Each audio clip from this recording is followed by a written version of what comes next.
I can never fully communicate. The terror I felt.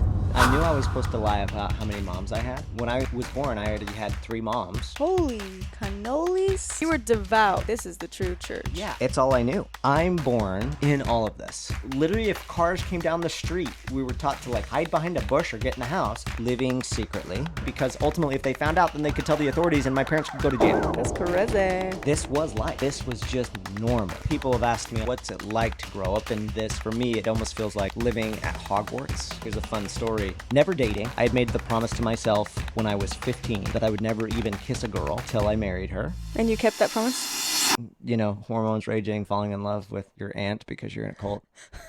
You fell in love with your aunt? She was younger than me, but not... That's bananas. It was the first time in my life I was like, wait a minute. Made you question everything. And in that moment, I was like, holy. But the part of the story that I have not shared that I want to share now is...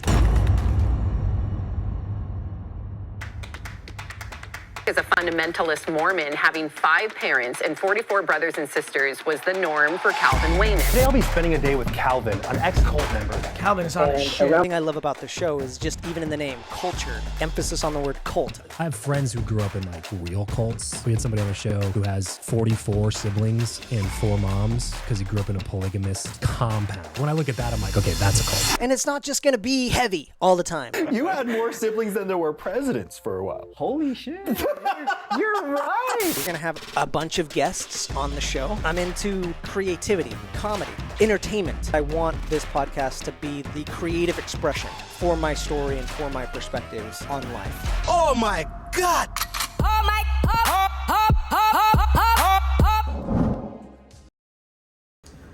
Ready to get raw. That's probably a great way to start, because we're like, it's on right now. Oh, yeah. Oh, you might. My microphone. Are you gonna cry?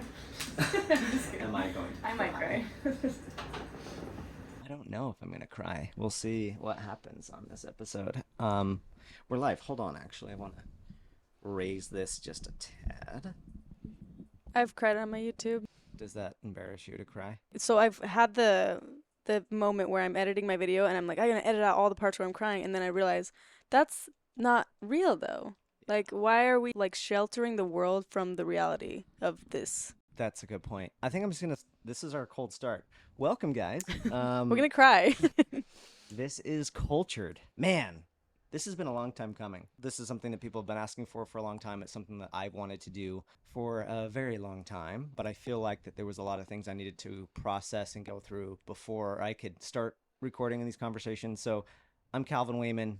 I grew up in a cult. I'm here with my friend Amanda, who also happened to grow up in a different cult as well. Hello. And for this first episode, I'm going to share my story. So I grew up with 1 dad, 4 moms, and 44 brothers and sisters, all in one house. And I live in New York City now. So crazy. You grew up in this tiny ass town in Utah. Yeah. Population, basically just your family's half the population. Just kidding. There's a lot of people. My family is the reason it's so big. Yeah, the whole state of Utah has like 3 million or something, which is not that many. And like New York City has like 8 just by itself. But you were in a smaller part of Utah. Super small. And so going from that to this, the huge jump that you made in just 5 years after leaving the cult, right? Yeah.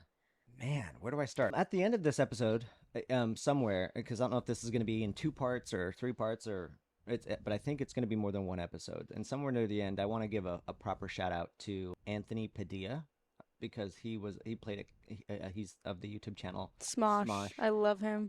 He just repurchased Smosh, by the way, because he like sold it and went and did his own thing, and he just bought it back, and it's really cool. So now he's doing skits again. So shout out Anthony. Nice. So I'll save that for the end. But one of the things I will say is, and I think you'll know this, being out a little bit longer, but there's so much to unpack and deconstruct. And as soon as I left, word got out a little bit because I posted it on social media that I had left, and I had a few other podcasters and people reach out asking like, hey, can we interview you? And I said yes to a few, and it was just way too much. And so it took, I had to like unplug from the world for like a couple of years. Wow. A lot of therapy, a lot of psychedelic drugs, a lot of friend conversations, just getting to a place. And I feel like now I'm to the place where I'm like, okay, I've been through some stuff. I've processed some stuff. Some things make sense. And now, you're ready to talk openly about it. I want to talk openly about it. This is also a form of therapy, I think. Yeah. That's how I view this show. I think that's good though. That makes so much sense too, to have to go through that because it wouldn't be therapeutic if you didn't process it, right? It would kind of be traumatic to tell your story when you're not ready. So good for you. Thank you. And so a little bit of historical context for people that are here, because there's going to be questions like, okay, cool, what was the cult? What were you a part of? What was it like to live in it? What was it like to leave? All that sort of stuff. So let's start off with the cult itself before diving too deep into my personal life. So I grew up in a form of Mormonism. So a lot of people watching this, you will have heard of Mormonism in some capacity. So Mormonism was founded by this guy, Joseph Smith, in the 1832 or something around there. One of the things that Mormonism has a reputation for is polygamy. And it's because Joseph Smith, the founder, and Brigham Young, who was the successor to Joseph Smith, and then a few other of the early church leaders, they lived polygamy. It was like part of the tenet of the faith. In Mormonism, there are 3 heavens, not just one. There's the telestial, the terrestrial, and the celestial. To get to the highest heaven, you have to live polygamy. And so this was like a thing. Mormonism was also, especially in the early days, they were somewhat of a troublemaking religion. Wherever they went, cause mayhem. Yep. Well, and so a lot of people don't know. Well, Mormons know this, but I always think it's common knowledge, but it's not. Joseph Smith was not very well. He's from New York, but he was tarred and feathered, right? Like people wanted him to get out of the town because if you do a lot of research, Mormons hate when I tell this, but he was a con artist. Before he became a polygamist, he was a con artist. Before he became a prophet, he would do this thing where, I guess it was kind of a thing in early America where there were, what's the word again? I think it's called money traders, or... You're talking about where he dug people out of people's yards to find gold or something? Yeah. And that's part of why I kind of sometimes I'm like, how did we get here to where Mormons are making however many $1 billion a year off of the tithing of their own members? And it started from this guy who was just pulling stuff out of his ass. Yeah, so a treasure digger or something like that. But what he would do, and I think this isn't something he certainly isn't something that's unique to Joseph Smith or something that he invented. Something that Joseph Smith has done a lot is he's a good curator. Like takes things from what he sees other people are doing. And somewhere in the Smith family and even in America at large, there were these money diggers that would go to others and say, I know where gold is. I have these special stones that tell me where to dig. And it apparently came from I think there's some science around this where people would know how to tell where to dig the well. And they would be paid to help somebody know where to dig the well where the water was. That same thing got turned over to money digging. And I know this is way more than just a Joseph Smith phenomenon, and it's an early American phenomenon because I'm reading Benjamin Franklin's biography right now. Oh, really? And he talks about people doing it. So it was a very decent, everyone knew what it was. It was a early American scam. It was one of the first scams in America. Wow. And he was a part of it. Point, yeah, Joseph Smith did that. There's court records and everything of trying to skip town because he would tell people where it was, and then they'd pay him money, and then of course they didn't find the gold, and so then they tried to sue him or whatever you did in early America. Just leave. and so that's the guy. But this guy also, just how he said, I have these special skills of telling where to dig gold. By the way, I'm going to be doing a deep dive on Joseph Smith at some point, because I know a lot of people on the outside world are like, how does this guy have so much influence? And we'll really get into that. But yeah, this guy ultimately starts saying, I'm a prophet. I saw God in Jesus. You need to do what I say. Gets this following. One of the things that he starts to teach is that polygamy is a divine practice. Yeah. He became a polygamist. He's teaching it somewhat privately in the early days. And then once he dies or is killed, Brigham Young becomes the leader of the Mormon movement. They move out west Track across America. Basically, because they were kind of pushed out of New York for their craziness, well, they were pushed out of New York and then to Illinois. Like, they were pushed out a lot of places. They kept getting a lot of, again, just kind of a side note tangent. When those types of things happened, it almost emboldened the movement, because any bad thing, it never made the members question, oh, is there something that's off with Joseph Smith or with our movement at large? It was usually like, this is the devil. Yeah, and like so Mormons say this story all the time. Well, and in my polygamous cult, they would say, well, Joseph Smith was a what is it, martyr? Is that what they use? Totally. Yeah. So just like Jesus Christ, how he was killed on the cross, so was Joseph Smith. And then it further creates this delusion when in reality, people were upset that he was marrying their daughters. Like, didn't he burn down a printer press because people were trying to expose him? Totally. That's actually what led to his death. And so there's so many things, man, that you can talk about with Joseph Smith. But one of the things that he does really well, depending on how, or manipulatively, depending on how you look at it, is he was really good at noticing what influenced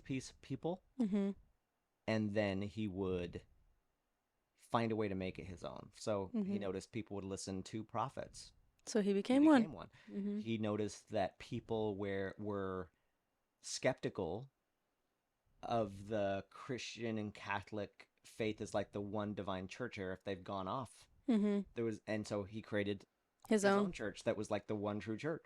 And it is a good story. Honestly, when I was a kid, I was like, genius. Like, he's going around like, I looked around for the true church of God, and then I was shown that I need to create it myself. And then all these people feel so like lucky and in awe to be a part of this new work of the Lord. So we're going to spend a lot on Joseph Smith. So what Joseph Smith does is, people were already skeptical over Christianity, and so he creates his own thing, but people were also into this narrative that you can have a divine book that is God's church. Right. It's the add-on to the Bible, right? Well, they believed that a book can have divine origin, that people believe that primarily about the Bible. That was a common belief. You can have a book that is like from God. But there was also skepticism around that time, even like, how much of this is actually from God? So what does he do? Creates a new Bible, the Book of Mormon, that is translated directly from the Lord. You know, so there's all these things and more to dive in, but just to give you a history, you have to know this part of it, because Joseph Smith, we believe, my group and your group believe, we're living the true teachings of Joseph Smith, and the Mormons were the ones that fell away. That's a good point. So it's a good core history for us. Yeah, this is actually a good point for what I'm going to talk about next, because our fundamentalist Mormon upbringing is slightly different from regular LDS doctrine, but there is still this connection that a lot of LDS people today don't want to acknowledge. In fact, even everything that we've just talked about, this is never talked about. And it's their own history. I've talked about it to LDS people, and they always will say, you need to go to LDS.org for any history on Joseph Smith. And I think it's because you start to uncover a bunch of this shit. This is why. There's this long tradition, and this is what I found in my early deconstruction that ultimately made me leave. Joseph Smith was good at this, and it's still happening today. Revision and very carefully crafted, curated information. And so Joseph Smith, I mean, he was a great storyteller, but even the story of, which I'll talk about in a future episode, but he has the story of seeing God and Jesus, and that's when he knew. And it happened at 14, and that's like a common thing that people know. You would think that's a big deal, right? If you saw God and Jesus at 14, that's kind of a big deal. You'd probably talk about it. There's no record of it actually being talked about at 14 or 15 or 16 or 17 or 18 or 19 or 20. It isn't until later, and then he revises, like, this happened back then. And of course, how can you go back in time? You can't. And so there was a tradition really early on with Joseph around making the information non-verifiable. Yep. And carefully choosing what he wanted. And that he knew no one could back up. Like the papyrus, that's one that made me not want to be LDS, was because we could take forever about this, but it's basically he was claiming that he could interpret Egyptian, and no one at the time could, because we're in America. They were getting like these Egyptian relics or whatever, and he found this one, and he was like, because I have my seer stones of God or whatever, God is helping me read this, and it's still in the Book of Mormon or Doctrine and Covenants, one of the books that he made. And now we have Egyptologists, and they're like, no, that he interpreted it wrong. But back then, everyone's like, holy shit. That's because he had this pressure, because he had already published the Book of Mormon, and the followers believed that he was a true prophet, but there was still some skepticism. In fact, there's so many people that believed in him, and then as they got to know him, were like, fuck this guy, and they left. And they became branded as like these horrible, apostates, and it's bananas how many people left this guy, but it didn't matter. But to your point, there was this pressure that he was feeling about needing to show his prophetness. Yeah. And so then he gets a hold of this papyri, this Reformed Egyptian, and then makes a book out of it. And so people are like, now it's because people kept asking, like, show us how you made the Book of Mormon, because he claimed that it came from golden plates. Show us the golden plates. Oh, the angel took them away. Great. That's so great. Perfect story. What a great story. How convenient. So I'm tying this all the way back to you mentioning a lot of members in the LDS Church either don't know about some of these details, or they say go to the official church website. The official church website is so whitewashed. It's bananas. It is so, they do have polygamy in there now. Yeah, but it's worse than apologetic. It's so glossed over. Yeah. I feel like they really just had to put the history in there that they had to put in there, which I'm so glad they did put the polygamy in there, because it's like that you guys are a sham for sure if you're not going to put because that's the core beliefs of it. But there's still members, though, that I've had missionaries be like, no, Joseph Smith didn't ever have any multiple wives. And I was like, go to LDS.org. He married a little girl. Okay. And then they have it frustrates me so much, because they're like, well, we don't know if they consummated the marriage. It was probably just a spiritual marriage to get her into heaven. I'm like, even if you believe that is the weirdest thing to believe. You have to be married to the prophet to get into the kingdom of God. So dumb.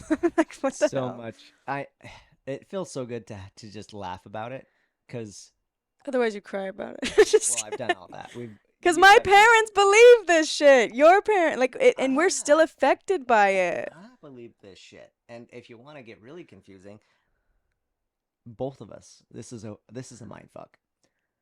You or I wouldn't exist without this shit. Yeah, my parents would say, my dad would always be like, if it weren't for polygamy, you wouldn't be here. And I'm like, that's fine. I don't really like it here.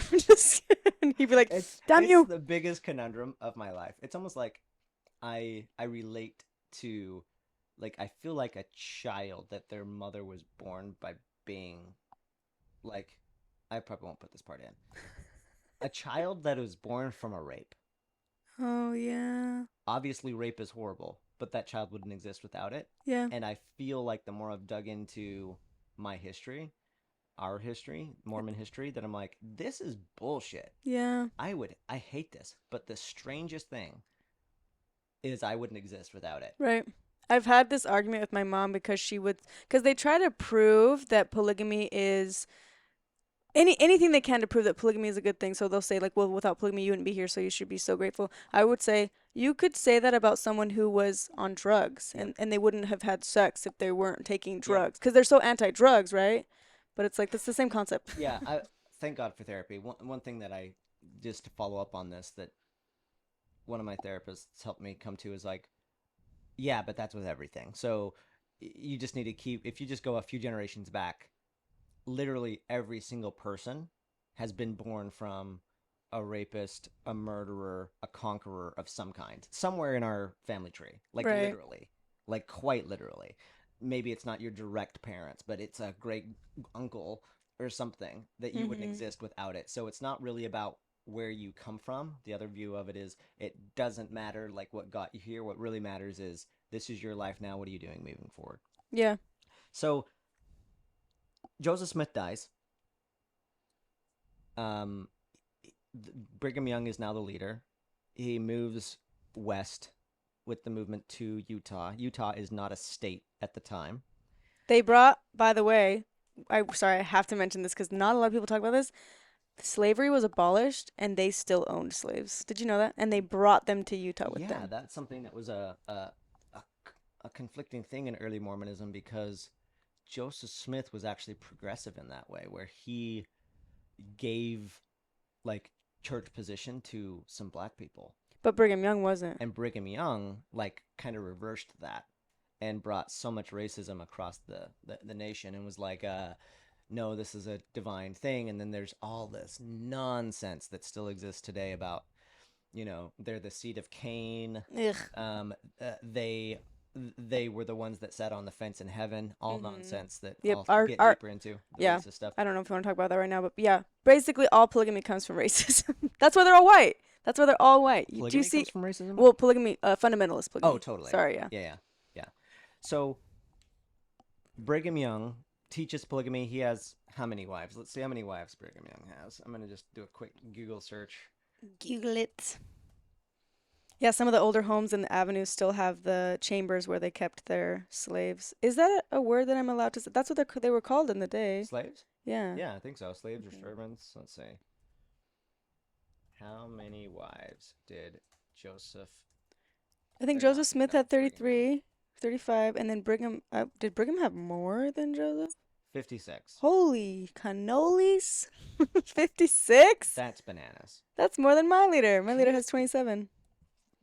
That's bananas. How many That's even kids? higher. I want to know how many kids. Not as many as you would think. Yeah, That's- because my leader has 27 wives, and they're still practicing. 27 wives, 3 of them are his sisters, 2 of them are his nieces, and 300 kids. Over 300 kids. Yeah. So how that's many does wild. Brigham Young have? 57. 57 wives and how many kids? 57. And 57 kids? 57 kids. Are those both? Hold on. Are they both? 56 women, 57 kids. Oh, okay, That's so what- 56 according wives to- and 57 kids. According to Google. Interesting. Yeah. So, man, life is weird. So Brigham Young's teaching polygamy is awesome. All of the other leaders are teaching that polygamy is a way to get into heaven, and that it's not popular with the world, but the world needs to conform to God's ways. And it is appropriate that you brought up the slavery thing, because these two things got bunched together, because Utah was trying to gain statehood. So let's talk about how fundamentalism kind of was born out of the LDS Church. So early days, Utah's trying to gain statehood, but they're getting a lot of pressure from the federal government to stop living polygamy. Like, it was actually viewed as like akin to slavery. They're like, no, you guys need to stop this. Mm-hmm. And so they did stop it publicly for a while. So they literally, like, this is such a common thing in early Mormonism. They would say something publicly, just be lying their fucking faces off. Wow. But living differently. Yeah. In fact, it's so well documented, and we as fundamentalists would use this to like show how previous church leaders were like, or current church leaders were like wrong with some of the things they were saying, because they wouldn't talk about this. But a lot of the early church leaders lived what's called like a double life. Mm-hmm. So they presented as, Monogamy. monogamous, and then still lived polygamous. Polygamy. So that was happening. And then there's this over many years, this transition that starts to happen. So church leaders living polygamously openly, talking about it at general conferences. They get this pressure from the outside world. They're trying to gain statehood. They're like, we probably need to not talk about it publicly.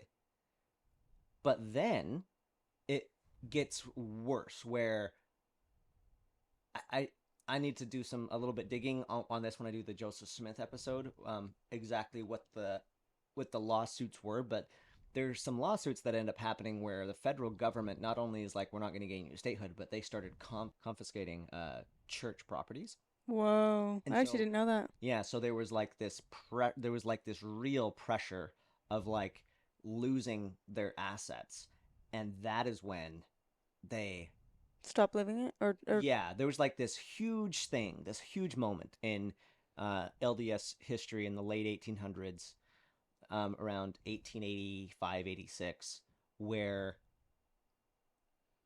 there's this question within the church, are we going to live this? Mm-hmm.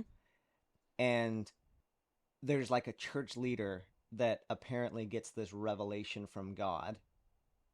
Like, this is what we were taught my entire life, that is now known as the 1886 revelation or 1886 meeting, where God and Joseph Smith himself, and Jesus too, came to the current prophet of that time, John Taylor, Okay. and said, yes, you must live this way, because I commanded it. It's a celestial law. You're going to live it. And that's where the split starts to happen, where the people that believed in it started following John Taylor and these other people. So that's the story. But what actually happens as well, just to add some more context to this, is once church property started to be confiscated, this revelation, air quotes, from God happens, where polygamy is no longer required. All of a sudden. All of a sudden, yeah. It's That's like the roots of the religion, and all of a sudden, poof. Yeah. In fact, no more. I wonder if I think I want to read it. It's so crazy. Our heritage is all liars. That's what I'm learning from this conversation. Our heritage goes way back, and each one lie. Yeah. How are we not liars? Actually, when I left, I was a liar. Well, I kind of have a question. I know it's a little bit off topic, but it's just on the topic of lying, because it was so accustomed to lie to the outsiders because it's the work of the Lord and you're preserving it, blah, blah, blah. Were you taught to lie and protect your family's secrets, like the polygamy and stuff? Oh, yeah. Were you coached on it? Because I was definitely coached on what to tell people my religion was. I would say Yes. born again Christian, and they're like, what does that mean? I'm like, I don't fucking know. Yep. In fact, here's a fun story. I knew I was supposed to lie about how many moms I had. Yeah. And I remember this one time when I was like 5 or 6, where my brother Johnny and I are at the end of our farmland, our property, talking to a neighbor kid. Mm-hmm.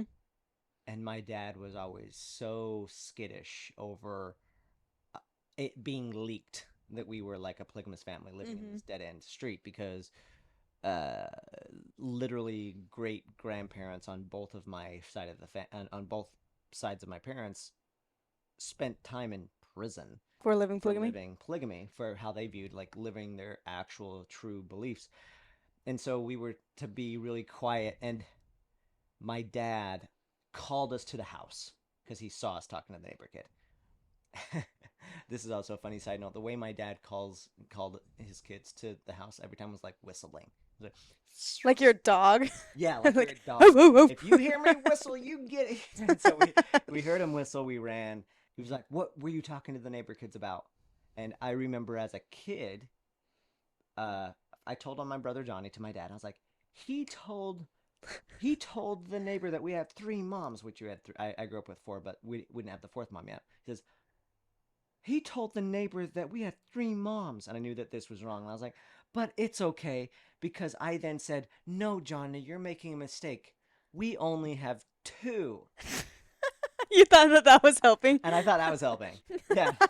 Because I was lying. And so it was like, that was less You're than like, we actually good, got. right? I was like, that's good, right? And he's like, oh, frick. Anyway. Did you get a spanking? Did you guys get spankings? Did we get spanked? Did we ever? Did we? I don't have a memory of me not getting spanked. We're not there yet in the episode. Did we get spanked? We lied too, though, and I have a lot of memories where it's like, we didn't know how to like be normal because we were in it's a cult, and that's all you know. So there's times where like my little sister, this is the most, she hates this story because it was so embarrassing to her. She didn't realize we were on a trip with our half sister from the first wife and our parents and all the girls, okay? And these people were old people like looking at us little kids like, oh, how old are you? And they're an old couple. And Rachel goes, oh yeah, me and her are only 9 days apart. And she's like bragging about it because they're so close in age. And then the parents, the old couple, look at our parents and look back, and then they were like, "Are you guys from Utah?" And my sister Rachel's like, "I don't understand why they realized that." And I'm like, "Rachel, how do you have a baby 9 days apart with the same mom?" And it just didn't occur to her that it's not something to talk about unless you're gonna talk about polygamy. So yeah, she was super like mortified that she just outed our family for being polygamous. Yeah, so that's a common theme around Mormonism. There's a lot of, yes, there's lying, but there's also lying through omission.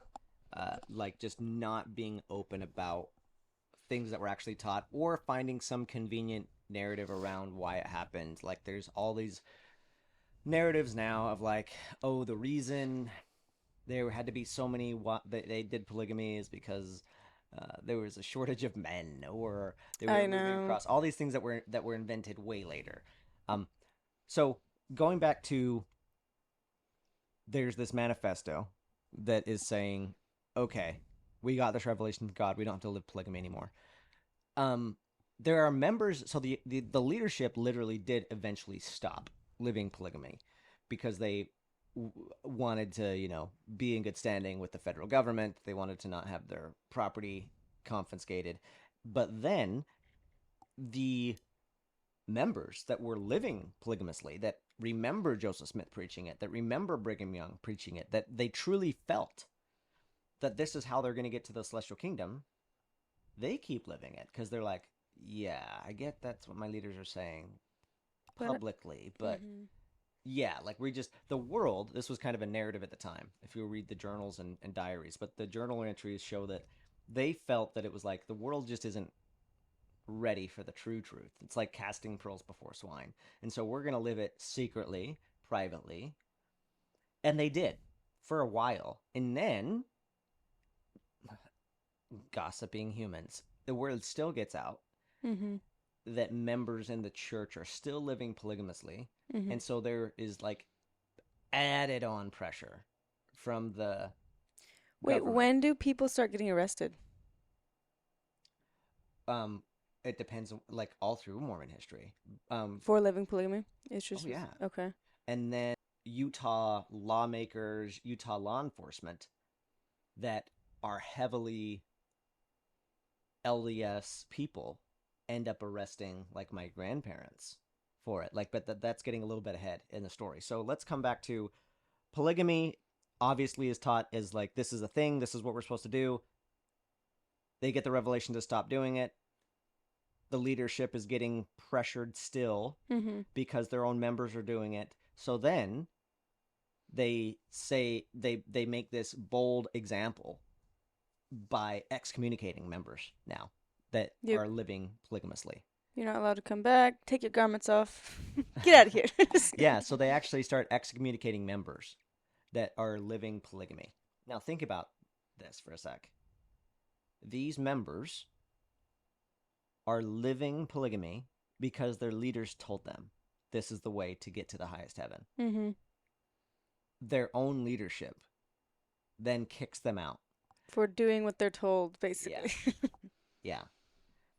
There's this whole like kind of like mini Exodus, this faction of people, of fundamentalist Mormons that then leave and get excommunicated out of the LDS church. This is really the birth of fundamentalism right here. Is LDS changes, and then there's this small group of people that are like, no, we didn't change. Y'all changed. Yep. You changed what my prophet Brigham Young said, what Joseph Smith said. Joseph Smith taught Brigham Young and all that sort of stuff. And so they truly felt that they were the true church. But then they continued to live it privately. So you and I, coming from different fundamentalist churches, lived very secret lives for like the last fucking 100 plus years. Yeah, my group started in 1935. And similar thing, we talked about how our leadership actually was promoting polygamy in the church and showing like Doctrine and Covenants 132 or whatever, trying to post like verses to show them that they're wrong, and then he got kicked out. So I kind of wonder if the ones that got kicked out were kind of like, no, and then they were like, get out of here. Say that again. So we had this story about the person who started the order in 1935 that he was actually putting up, I can't remember the full story, but putting up papers in the LDS Church of like proof that they're supposed to be still doing consecration, still doing polygamy, and then he got kicked out. So I kind of am curious if all the ones that got kicked out were just the ones that were like, no, we need to keep this going, and then they're like, you're causing too much of a ruckus, get out of here. That would make sense, because a lot of those early people, I mean, there's names you can look up if somebody gets super curious, like Joseph Musser is a big one.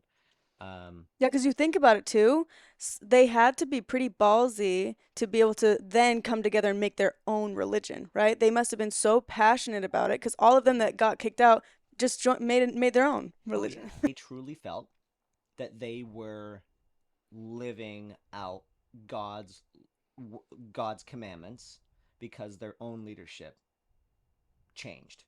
And so they ended up creating, like, there's something that's pretty popular in early fundamentalism called the Truth Magazine. Have you heard of this? No. The Truth Magazine was really big in mine. It was early fundamentalist leaders created this magazine showing the truth, the proof as to why polygamy was necessary to live. I've never heard of that. The Truth Magazine? It's huge in my fundamentalist faith. Wow. Like, we actually have old copies of like the Truth Magazine. What group was creating and in charge of the Truth Magazine? Was it the FLDS? Was it the AUB? Well, I know it wasn't the Kingstons. What you have to understand is when you say FLDS and AUB and stuff like that, in the early days, almost all of these, with the exception of your church, were all one of the same. There's so many breakoffs that have happened within fundamentalism since the founding of fundamentalist Mormonism. There's so many. And so it was all part of the same fundamentalist Mormon movement. So it was whoever those people are. I think it was probably, let's see if I can find. I think it was actually Joseph Musser. I'm actually looking on it right now. In the 1830s and 40s, Joseph Musser was responsible for editing the Mormon fundamentalist publication, Truth Magazine. Wow. The promotion and practice of plural marriage led to his incarceration by the U.S. federal government between May and December 1945. And these people were like so dedicated to the polygamy, man. It's like that's so scary. Right? Yeah, it's bananas. So I think this is important to know where my life comes from. And yours as well, but I'm born in all of this. So by the time I come around, my family had been in Utah for like 4 generations, living secretly, living privately, and it's all I knew. This was life. This was like when I was born, I already had 3 moms. Yeah. My dad married a 4th woman, my mom, when I was like 7, and this was just normal. So people have asked me all the time, like, what's it like to grow up in this with like so many siblings and stuff like that? And there's a few ways to answer that. One of the ways to answer it is, it was normal. Yeah, I didn't know anything else. Yeah, but to paint a picture, if you want to feel into it, for me, it almost feels like living at Hogwarts all the time. Because there was always something going on. I lived on a farm. I lived the life that I hear a lot of people talk about. What's funny? I just am thinking of like the Harry Potter scene when he breaks his arm. Like people were breaking their arms. That was definitely happening. Yeah. Gosh, dang. There were so many little accidents. And they try to do a spell to fix it. That's literally my life. Like, cut-a-boom. I lived in the hospital at one, like in a certain point in my childhood, because I was always getting into trouble because I lived on a farm and there's a lot of dangerous things to do, but we didn't, like, I had so much energy as a kid and there wasn't any way to really channel that. Like, I didn't go do sports. I didn't even go to a fucking public park. It was always there. And so I would like climb the hay, fall off, crack my head open, or that's just part of life, baby. Or my older brother's like, I have an idea. We would like pretend to shoot each other. He's like, here's this bullet.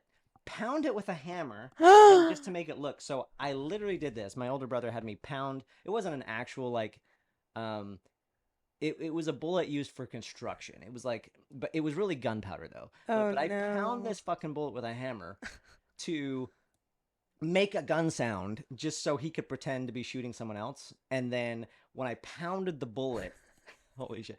I hit the front end. Oh no. And the back blew off and went into my finger. See the scar? Oh my gosh, that's from being a silly little polygamous kid. Being a silly little polygamous kid. And so I had to get surgery on my finger. Owie. And there's other accidents like climbing through barn windows that like fold down and then they slam and like get my finger all mangled and bloody. Like, this also gives a great example of how worried you were about getting in trouble. Because as a little kid, I wasn't ever supposed to be down at the barn area. And when I got my finger jammed in a window trying to climb through it and it's like fucking bleeding, I didn't cry. Instead, I put my hand in my pocket trying to hide it. Wow. And the way my mom found out about it is I'm coming to the yard and she's like, "What's in your pocket?" Because it started to freaking bleed through my pocket. And I thought I was in so much trouble for being down at the barn. And I like showed her. She like freaked out, rushed me to the hospital. So that's the difference between our groups. You got rushed to the hospital. Oh my God. One time I saw my little brother, like, okay, long story short, he basically got cut up in the backyard, okay? He was jumping around on these machines and he was screaming and I grabbed him and his sock was like filled with blood. His foot had been cut open. I bring him to my mom. The first thing polygamous moms in the order do is they call the dad and they see if it's okay.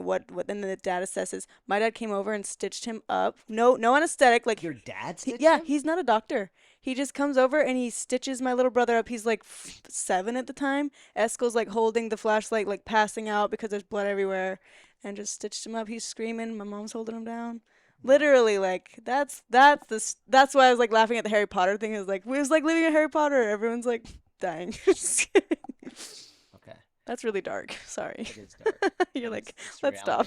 It's reality though. Yeah. But like that's true though with all of your accidents you get in. I think there's a similarity because one, you have so many siblings. There's gonna be bound to be one of them that has a really stupid idea, and everyone's like, yeah, and everyone decides to jump off the roof onto the trampoline. We did that. Which was not. Yeah, we definitely did stuff like that. One of my cousins got in a horrible accident doing that very thing. Jumping on a trampoline and then cracking his head on the sidewalk. Oh, yeah. So this is what happens when you have one, a shit ton of kids. 2, parents can't watch them. They can't, Can't watch that many. Yeah. And then also, you were so afraid to show your mom because you're like afraid to be open and honest with your mom and have a real connection with them. Yeah. So then it's like really hard for them to actually even know what the fuck's going on in their kid's life. Exactly. Recipe for disaster, honestly. In this podcast episode, you only have a certain amount of time to explain your life in this religion, in this family, how would you describe it? Yeah. Controlled and regimented. So as a guy, there were all these like check marks to hit in order to grow in advance. And I was very big into wanting to grow in advance. And in Fundamentalist Mormonism, especially in my upbringing, the way I was going to grow in advance was by getting passed off from my dad. So my dad was the person that said, yeah, you can get baptized, because in Mormonism, you're not baptized when you're born, you're baptized at like 8. So my dad was like, okay, you're ready, you can get baptized. Also in Mormonism, you then can, as a guy, you can get the priesthood. The priesthood is like this special power to speak and act on behalf of God. So it's like your whole life is like leveling up. Baptized, now you get the priesthood now. But did you feel like, as you were just saying that your dad is over you, did you feel like your dad was like the owner to you? Like you were owned by your dad? I didn't know that at the time, but yeah, like what it created was this walking around eggshells with my dad. And so my entire life's advancement wasn't just about making my dad proud. It was almost like pretending to be good enough. And genuinely, like, I actually did want to be a good person, but I was like really fronting, like, because it was going to be up to my dad to get the priesthood. It was going to be up to my dad to ultimately recommend me to the church leaders. My grandfather was one of the church leaders, to eventually get a wife. Yeah. Because my church practiced arranged marriages. And so kind of a day in the life, or what life looked like during like teenage years and stuff like that, it was like a lot of work. It was... Sounds like nothing was in your own hands though, because the decisions were up to them. So it kind of creates this like sense of helplessness. Except one little thing. I loved learning. Okay. I don't know where I got this, but I was homeschooled, so I never went out in public. And a lot of my older brothers kind of had, and sisters too, but certainly my brothers had this almost disdain for getting an education. Like it was almost like you don't need to learn math to be able to milk the cow. Like that kind of attitude. Like what? This is a waste of my time. And I loved learning. And so and that was, I don't know where that came from, but that was a thing that from my earliest memory into teenage years, if I could be indoors learning something, I especially fell in love with math, because math was something you could figure out. You could figure out the answer. You could find absolute truths. At least that's what I felt at the time through math. And so that was something that was mine. And I think that's an important point to make, just what's going to come up later, especially when I end up, starting to find the crack, as I call it. But yeah, like looking back, of course, yeah, there was very little that I had total control over. And so at the time, and I can even see this in my early journal entries, is there's this like burning longing to be my own person. Yeah. I needed that so much. In fact, let's just jump to that. Late teenage years, I'm really wanting to make my life, even if that means being in the work, as it's called. The Work of Jesus Christ is the name of the fundamentalist church that I was born into. And I wanted to be my own person so bad, just because I wanted to be able to own that I chose this because I chose this. Not my parents, not my dad, not my grandfather. I'm doing it because I'm choosing it, because maybe secretly because I'm a good person, not because I'm afraid of getting in trouble. Yeah. And I had already graduated high school at home, and then I went and worked in my dad's construction company. And it was exciting on one level at first, because I'm now out of the house, right, getting to go on jobs, but I hated the work, hated the construction. Yeah. And I was craving so bad just being in my own space so I could choose things for myself. So then, and this is something I haven't shared anywhere on Anthony Padilla's podcast or anything else, but it's a big part of my leaving ultimately. And that is, I got to, there was someone in the community that owned a machine shop that needed somebody for the night shift. I was 19. He asked my dad, do any of your boys want to work at this machine shop? What are the skills required? They need to know a little bit of math, because they need to like work with the machine, blah, blah, blah. None of my brothers want to do. I was like, this is my chance. I can be by myself for the first time. Wow. And I took the job. My mom, I remember her being terrified, because she was like,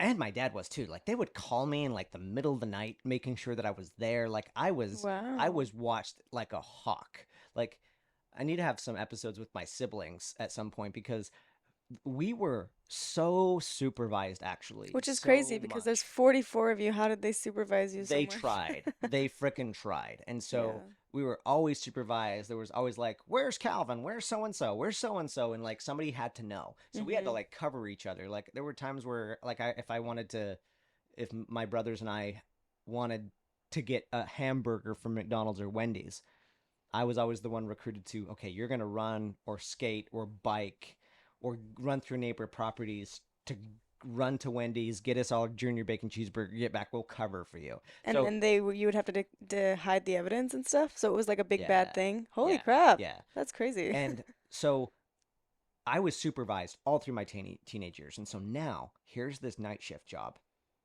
that I'm unsupervised. And I just wanted, this was a strange thing, but I remember wanting this so bad. I wanted the option that I could go do whatever the fuck I wanted and still choose to do what I was supposed to do. Yeah. Like, because I'm in Salt Lake City now. The job was in Salt Lake City. I grew up in a suburb of Salt Lake in a small town, but I'm at this place. And I remember my mom being so nervous. Yeah. That, are you going out and dating and seeing people? And I said, Mom, I could go get somebody pregnant and you wouldn't even know. Mm-hmm. And she's like, that's what I'm worried about. And she was just like, so, and I was like, but I'm 19 and I need to have this space. And so I just needed the option that I could go to clubs, that I could go do drugs, that I could go drink. And how much of that did I do? 0. Yeah. I just needed to know that, oh my gosh, I can, but this is why I needed to know that I could. So that I could feel what I actually cared about. Yeah. And I could choose things for myself. It was hard to verbalize this when I was 19, but this is something that I just knew was such a need. Mm-hmm. I needed to find out who I was as an individual. Was I doing the right thing because my mom, my dad, my grandparents, my church, whatever, told me I ought to? And so it was such a gift to me to have complete unsupervision for the first time on this night shift. I could go to wherever I want, but of course I never even took advantage of it. But just having the option made me realize, oh, cool, I have some space. I still wanted to keep growing though. And so did you take that experience as, you know, the church is true because you're wanting the church more and more? Even doubt. There was never doubt. There was never doubt. Yeah, at this point there's 0 doubt. I know that my church is the one true church. The narrative is quite clear in my upbringing. The LDS church did away with, they took pressure from the outside world. They apostatized from the truth. Yeah. We have the actual truth. We're someday, Jesus and Joseph Smith someday are going to come back and set everything in order. We're going to have the temples back. The Salt Lake Temple actually belongs to us. We would literally have a picture frame of the Salt Lake Temple. We would pray in its direction. We felt like it was ours. Wow. Yeah. So there was no doubt in my mind that I was part of the one true church. Okay. But I still wanted to keep growing because something that Joseph Smith said, and that's pretty much all I read. I never read anything because my dad was it very strict on what you could and couldn't read, what you could watch on TV? I don't even know if you watched TV. We did. Okay. But very little, like strictly. Yeah. Yeah, definitely strict. We never had cable or satellite. Okay. We had like whatever the 6 or 8 local channels were. Like that was it. Mm-hmm. Where was I going? So you had that experience where you were finally having your, you know, but you always wanted to progress and grow. So we're going from 19 years old to wherever you went after that. So Joseph Smith, the reason I wanted to keep growing is there's a big part of the Mormon doctrine and story about this continual progression. Like we were taught that God himself was once a human. Yeah. Was once a man. And that you could become just like God, right? Exactly. In fact, I'm going to read the exact... It's something like, we believe as God once was. Is that... God once was. Was that Joseph Smith's teaching and that was why a lot of men wanted to join? That's such a good little story, you know? Like, oh, I could be a god? Well, that makes sense because how did God become a god? I could be a god too. So I'm going to join. That's crazy. That actually is enticing. For men, I don't know how women joined, actually. Probably because back in the day, they didn't have any rights, so they're like, fuck. Just kidding. That's how they... Okay, yeah, this is... I'm just reading something else that Joel Smith said. We believe the Bible to be the Word of God, so far as it is translated correctly. And so he could translate it the way that he wanted it to. Isn't that genius? They do that in the order to they would say, because I would pull out verses like, well, it says don't lay with your sister. Why y'all laying with your sisters? And they'd be like, there's a true version and it's not, because it is true. King James version is a little edited. There's a lot of different edited versions of the Bible. So they would always talk about how in the real one that was unedited, it talks about polygamy. It talks about all the true teachings. And so I'd be like, okay, bitch, let's go look at the real one then. Show me. And they never could. They never could show me what they were preaching. But that's such a great manipulative tactic, right? And Joseph Smith uses the same thing, the golden plates. Like, I have the keys and no one else does, but it keeps everyone else in lesser power than you. So you're on the top. You're in the know, and they just have to listen to you. I don't know why it's being so difficult for me to find this article of faith, but I'll just paraphrase something that we were taught, and that is, we believe as God is... man is as God once was. Oh, yeah. So that's something along those lines. We believe as man is in this flesh, God once was. And as God is, man may become. Yeah. That was the line. That might actually be the exact direct quote. And so this eternal progression is a big part of Mormonism. And I took that on. And it's why I loved learning, because I thought of it as continual progression. Mm-hmm. And so I'm really in this 19-year-old phase, really wanting to keep on progressing in some way. Never dating. I had made the promise to myself when I was 15 that I would never even kiss a girl. Wow. Until I married her. And you kept that promise? I did. Wow. Yeah. That's crazy. Yeah, went all through my heartbreak years of like, hormones raging, falling in love with your aunt because you're in a cult. You fell in love with your aunt? I fell in love with my aunt, but not, you think that was she like 47? No, she was younger than me. Oh. Because my grandfather was a polygamist. And I That's fell in love funny. with one of my aunts. I fell in love with my aunt. I want to get that on a shirt. I fell in love with my aunt. Yeah. It's not as weird though, because I've heard of outsiders like not realizing the relation to their cousins and having little crushes on their cousins. Mhm. I've heard of that. Because you're a kid.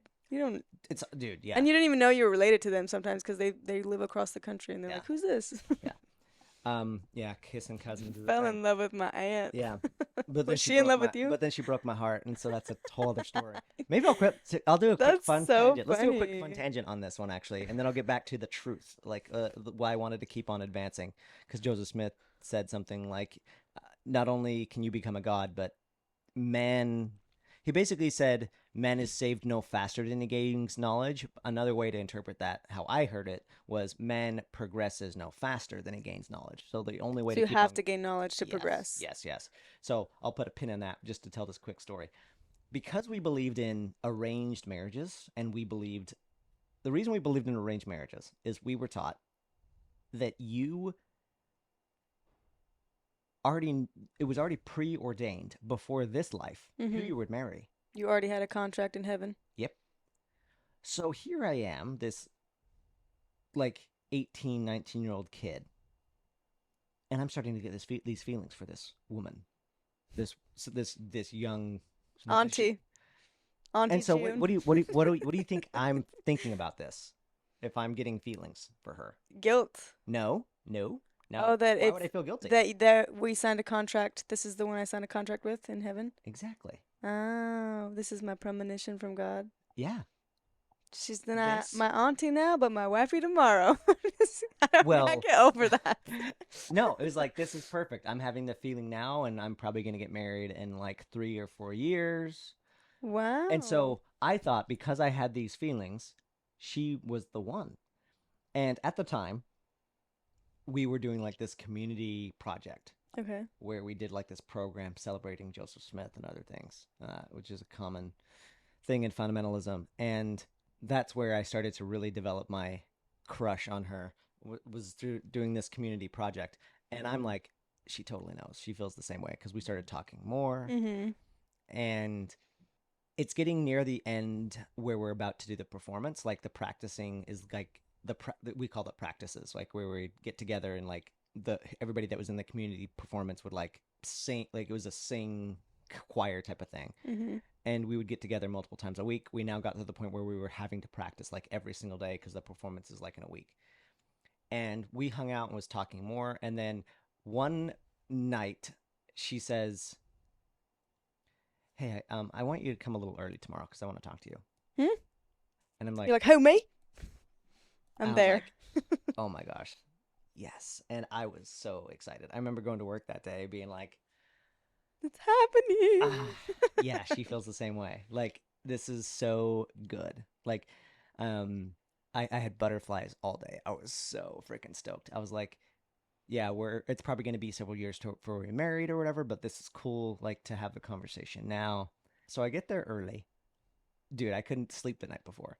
And all day I'm thinking about this. I'm so excited. And she was like, she had told me the night before, let's meet in this, it was in this like room, this big room. Actually, church used to take place at my grandfather's house. And it was like this big room where church would take place. Mm-hmm. But when church wasn't happening, like almost nobody went in there. It was like a very quiet room. And so she's like, yeah, meet me in the church room on the hearth and let's have a conversation. And I was like, yes. And so we meet, my heart's beating out of my chest. Yeah. Because I just know exactly how this conversation is going to go. She's like, so I noticed how we've been talking more. Mm-hmm. And I'm like, mm-hmm. And we're getting closer, and I'm like, uh-huh. And I know she's about to say, the way that you say it when you, in Fundamentalist Mormonism, the way I was raised, is you say, I feel like that you belong to me, or I feel like that I belong to you. Like, it's like we belong together. Like we made covenants and promises in heaven, we belonged together before and this. so I knew beyond a shadow of a doubt that she was about to say those words. She was about to say, I think that we belong together. And she says, I have to tell you. I'm like, yeah. I think I belong to your cousin. Oh my God! You like have a heart attack. You're like, wait, what? My cousin? Dude, that traumatized me. Dude, You're like, I knew that this was right. Wait, what? You used my hello? Yeah. She's like, and I was like, wait, what? And she was like, yeah. And I just wanted to tell you because I don't know if she didn't want to break my heart or something. I was so confused. Yeah, what did you tell I was her? confused. I was like, oh, I remember what I said. I was like, well, it'd be a couple years anyway, so just think about it. Just something like that. I said, just please don't set your mind on it. Yeah. Auntie June, think about what you're saying right now. And so I was like, we had a very tumultuous relationship after that. Like she so funny. So confusing. She would do nice things to me, then be mean, and then we'd have water fights. It was weird. I think she did kind of like you. I don't know. But dude, that wrecked my little soul because I was like, God put this feeling in me. We belong to each other. How would I feel this way? This is what I know now. Like outside perspective, older Calvin looking back, you're a fucking teenager, bro. Yeah. You're having feelings, you're having hormones, you're hanging out in the same space as somebody. Yeah. This is normal. Life's going to go on. Dude, I thought life was ending at that moment. That I was like, the one person that I love, that I was like, no, I belong to this person. Anyway, so that was fun. So crushing. So again, I keep wanting, so going back to the wanting to advance, because again, I'm wanting to learn to like prepare myself for marriage, to prepare myself to be like a good soldier in Jesus's army. Yeah. And I'm doing this night shift thing, but something that was quite common in my church, there was something that was very common in my church, but not common for my family. My last name was Wayman. Mm-hmm. Waymans did not live where the headquarters of the church was. The headquarters of the church lived down near Colorado City, Arizona. People know that name because it's where the infamous Warren Jeffs is from, who's in prison for life for, sexual misconduct. Mm-hmm. And something that was quite common for the church was to go on missions. Missions in Fundamentalist Mormonism was not the same as LDS missions. LDS missions are like proselytizing, trying to convert people. Mm-hmm. The way missions were in my church was basically just community service for 2 years. And I wanted to go on a mission really bad. None of my older brothers had done that. And it was a strange thing because my family was kind of the black sheep of the whole religion because we were actually commanded to move. Oh. And does that mean like, because in my group, if they send you out to Idaho, everyone kind of knows it's because they're not as like Kingston. They're not Kingston enough, so they're going to send off the bad ones to keep them away from the women. What was that? So the calling for you guys to be moving, was that a privilege or a repercussion? It was like, are you part of this faith? Like, we should be living in Zion. And Zion right now is right near here in Centennial Park, which is right by Colorado City. Like, gather together. We're supposed to have the saints gather together.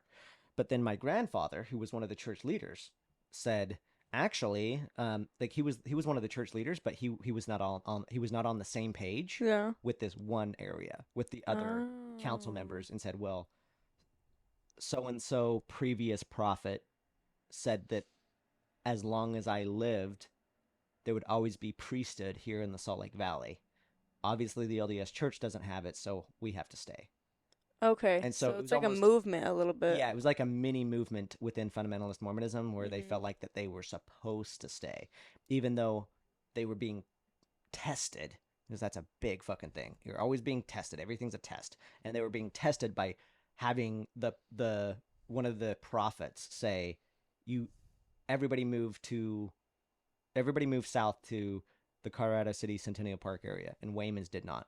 So because of that, Waymans were viewed as somewhat rebellious. But there was also this little tension because Waymans tended to, the dudes got married way later than dudes down there.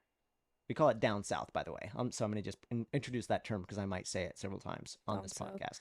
So the Waymans took a little longer than the down southers? Yeah, the down southers went on missions. If you lived down south, you got married early 20s. I do not understand how you guys had missionaries. Like, were you knocking on people's doors being like, do you want to polygamy? No. Just mission work? Yeah. Oh, the missions were like community service around the community. So not tended to outsiders at all whatsoever? No, not at all. Zero. All just basically working for the church. Okay. And I wanted to do that because I knew I didn't know why, but I just wanted to do something different. Yeah. And so none of my brothers had gone, so I went and asked my dad, can I go on a mission? And the reason this is an important thing is on previous shows, like the Anthony Padilla episode that he interviewed me on, is I talk about going to college and having to convince my dad and grandfather to go to college. Mm-hmm. But the part of the story that I have not shared that I want to share now is the reason I think I actually got to go to college was because I had first gone and asked them if I could go on a mission. So I went to my dad and said, can I go on a mission? They didn't like that idea because if I went on a mission, that would mean I would have to move down south. Oh. If I move down south, then we're having less numbers in the Salt Lake Valley. And Waymans really felt that, no, we should be here. In fact, there was like a suspicion that because the guys in Wayman land are getting married later, they're like, that doesn't sound like God. It sounds like there's men that are being prejudiced and telling people that, making it feel like a bad thing that women shouldn't marry a Wayman and stuff like that. And so there was this strange, like, we got to keep our numbers kind of a thing. And so my dad made me go talk to my grandfather, who was one of the church leaders. And I said, can I go on a mission? And he said, no. Wow. That's kind of shocking. He said, no. He said, I think the missionary program between you, me, and the fence post is kind of bullshit. What? Yeah. He's one of the church leaders. And he says this. He's like, actually, they kind of need it because the attitude that my grandfather had was that he was like privy to better information and better truth than even the other church leaders. He would never say this publicly. He was so like always in the public face, like a yes man over there. Yeah. Yeah. But in private conversations, like he would say things like, yeah, I've had to teach, head prophet John Timpson some things because of what I knew, because he was actually older than John Timpson, the head prophet. Okay. But he would talk like I kind of know better. And so Waymans, as we grew up, we kind of felt like we know better. Yes. And so when he was talking about the missionary program, he was kind of putting it down and was like, they kind of need something like that because, they need something to do over there. Yeah, keep them out of the troubles. And church happened every week down south, but it only happened once in Salt Lake. So if I wanted to go to more church, I grew up like traveling down south to go to more church. But my grandfather would sometimes say, they need it every week. We don't, because we're more righteous. Yeah. It was like creating prejudice within, like a cult within the cult. So there totally was. People say, like, was the work a cult? Yes, but Waymans, my upbringing was also a cult. Yeah. Like, totally. Sheesh. But coming back to this, so my grandfather and dad then said no. Okay, so I think my dad and my grandfather were afraid of, like, losing me, and my grandfather made me feel better by being like, you are kind of already a missionary. You're just a missionary up here, and you've always been a missionary. You just don't have the official title, so you don't get the status of missionary, and you're a lifelong missionary, not just for 2 years. And so I was like, okay, but basically he said no. So now I'm sitting around again, being like, what's my next thing? I want to keep on moving and growing. Mm-hmm. And I decide something that was bananas to decide for my immediate family. And I'm like, okay, I grew up loving school. I want to go to college. Now, that is so common, I've since learned, in every family in America, like to go to college. But for me, it was one of the most liberal thoughts I've ever had.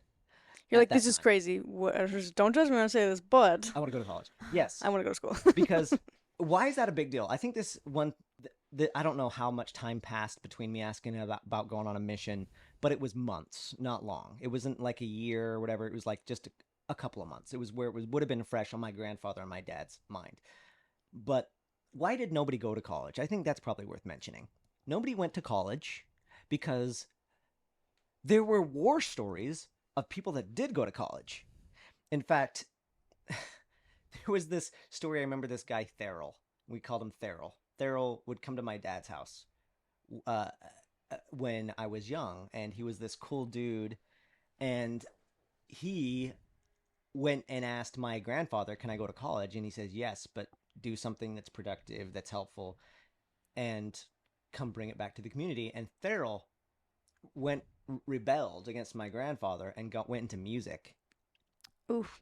And the next thing we know is Therrell's now an open, flamboyant gay man.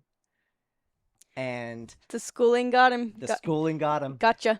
You're gay now. So we were told stories like this as like a fear-mongering thing, that if you go to college, you're going to come out gay, or you're going to do something that is like super, it's so wild. It's going to get me. Yeah, the gay's going to get you. It's going to bite you. But at the very least, you're going to be exposed to bad influences, because yes, we had to be exposed to bad influences to go out in the world, but then you would still come home and you were safe.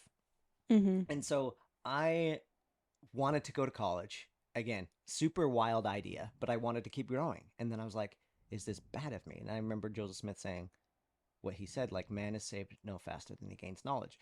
So I built up the courage to go tell my dad. I was like, yo, I didn't tell him. It was more of an ask, because I didn't tell my dad fucking anything when I was a teenager. It was always permission. It was always permission. Everything was permission. So I was like, can I go to college? And he was like, no. Why would you want to do that? And I was like, because Joseph Smith said, man is saved no faster than gains knowledge, and I want to gain some knowledge. Yeah, so I basically used some teachings that my dad gave me, and he was like, that's genius. If you go to college, you're going to be filled with ideas from these liberal professors. You could come out, I don't know, he said something like, wearing short sleeves. I'm like, promise that'll never happen. Like, I would never. He wasn't wrong in some sense, but when I told him that about Joseph Smith, he's like, I'm pretty sure he didn't just mean any knowledge. He meant knowledge unto salvation. And I don't see how going to college is going to make you more salvation worthy. Yes. And another thing that's also worth mentioning about my upbringing is in Fundamentalist Mormonism, there was this great big push that and it's like this in some other fundamentalist Christian churches I've since learned. The second coming of Jesus is nigh. It's close. Yep. Jesus is coming any day now to put everything in order. When 2000 was coming, so everyone's prepping for it. Everybody's prepping for it. When the year 2000 was coming, the world was going to end. Mm-hmm. And Jesus didn't come, and it was like, what does college do with help preparing for the second coming of Jesus, was kind of the attitude. Yeah. Why are you wasting your time? Yeah. And I really fell in love with computers as well. And so I was considering actually going to like computer science, because that was another thing, is we got our first computer when I was like 6 years old to help us kids with homework was kind of the idea. My mom convinced my dad to get a computer to help us learn stuff. And I was choosing between that and then business. And ultimately I decided that I would rather have somebody that understood computers work for me than me work for a business. What I also now know, looking back, is it was all geared towards this underlying pull that I always had of needing to be free. Yeah. Because of my upbringing, even though I didn't know how to put words into it. It was So- being in a cage your whole life, but you think you kind of like the cage till you get older. So I talked to my dad, and he is not really for it, but he basically said something along the lines of, if your grandfather says yes, I'm okay with it. Huh. You can go. And I don't know, looking back, if that was like, I'm okay with you going, and grandfather's going to say no, and they don't have to, but go talk to your grandfather. So I called my grandfather again. Again, I'd just gone through this whole thing already with, can I go on a mission? And they both said no. And so now I'm meeting again. Okay, what are you doing now? I'm like, What age are you again at this point? You're a grown ass adult. I'm like 20. Okay. Yeah, I'm a grown ass adult. I'm like 20. But again, that doesn't matter, because at 20 years old, you still have to tie back into your father. oh yeah. In fact, I had a conversation with my grandfather around then as well, because the Mormons, or Waymans, had some beliefs that were different from the rest of the church. And one of the beliefs that Waymans had was they were never, ever out from under the direction of their father. Even when you're married? Even when you you're still married. gotta tie in? Yes. Okay. I almost want to find it in my journal entry where... Yeah. Let's put a pin in the asking the grandfather for permission to go to school. I guess for girls in the order it's different, because I'm under my dad until I get married, and then I'm under my husband. But I guess that... call it? Follow the one above another? That's what we call it. I'm trying to see what to search. Is it what in... Oh, you have your diary on here? Uh-huh. Oh, here's my first journal entry that I have. This is when I was 17 years old. I talked in church today for the first time. It came to quite a shock to everybody, including myself. Brother Colley, who's one of the church leaders, conducted. He got up and said, there's a lot of young people in the audience. Then he said, let's see if Terry, that's my dad, has been doing his work. The first speaker today will be Calvin Wayman. It hit me hard, and everyone else with quite a surprise. I was sitting somewhere in the back, where I could not have been seen by the church leaders, so they must know who I am. Let's see, blah, blah, blah. I was also the first speaker, so I had no other speakers to, like, reference. I was a little red in the face on the way up to the pulpit. My talk was short and sweet. I began by joking, there's a lot of people in here. I went on by saying that the priesthood is here in the work. I can feel it. Not in the LDS church or anywhere else. The talk was no longer than a couple of minutes. I felt exceptionally calm for my first time. I think I'm also the youngest person to have ever spoken, certainly in my family, because I was 17 years old. Oh, okay, wow. So there's that. But I want to see if I can find this talk where I went and talked to my grandfather about college. I think they definitely put this, well, the Mormon church does it too, where they have this sense of, they give the men this sense of like, I don't know if it's power or like sense of feeling like greater purpose. I am so great. Look at me, I'm on the stage. And they're calling on me. I'm so important. Okay, I found it because I wanted to. The thing I wanted to see if I'm so fucking glad I have a journal. That this is one Documenting of the it all. best That's so habits cool. that I've had. I've been journaling almost every day since I was 17. So it's so funny. Wow. I haven't read this for years, but the thing I wanted to check is there was this whole concept, just is kind of a side tangent in this conversation with my grandfather about your dad is always above you. Mm-hmm. And so after asking him, which I'll come back to, what he gave me some stipulations as far as like if he was going to let me go to college, I then asked him if I will ever be my own person, type of a thing. Mm-hmm. This is the conversation with your grandpa now, right? Yeah. I said, I have a question. One of the earlier prophets or priesthood brethren said that a man will never come out of the direction of a good father. And then I said next, and I believe that, and my grandfather cut in and said, you better. I then explained how I've been hearing, though, that a lot of people believe that when a man turns 18, you are out of the direction of your father, and you're now under the direction of the church leaders, the priesthood council. Mm-hmm. My grandfather said, you are still under the direction of the priesthood, but as long as your father is in good stead with them, you will always come under his direction. He then chuckled and says, it amazes me how people think age is so important, and they forget about God and what God wants to do to us. He then said that he believes that Isaac in the book of Genesis was in his 40s when he got married for the first time, blah, blah, blah, blah, blah, blah.